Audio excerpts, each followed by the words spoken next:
Breaking news. Peddireddy అనుచరుల అరాచకం మళ్లీ మొదలైంది. సదుం మండలం ఎర్రాత్రివారిపల్లిలో బోడే రామచంద్ర యాదవ్ పై కత్తులతో దాడి చేస్తున్నారు. ఆయన అనుచరులను కర్రలు రాళ్లతో తీవ్రంగా గాయపరుస్తున్నారు. రోడ్లన్నీ రక్తసిక్తమవుతున్నాయి. పోలీస్ స్టేషన్ పై కూడా దాడులు కొనసాగుతున్నాయి. వందల కొద్ది వెహికల్స్ ని తగలబెడుతున్నారు.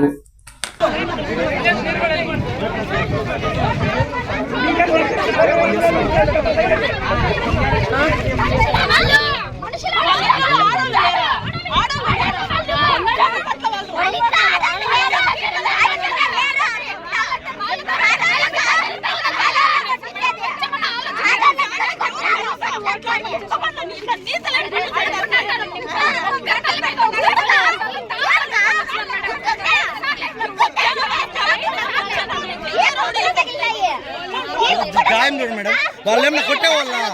ఎందుకు అది మీరు ఏమన్నా అయిపోయిన వాళ్ళు ఎప్పుడు వాళ్ళు గుండాలు అట్లా ఉండిపోవాలి.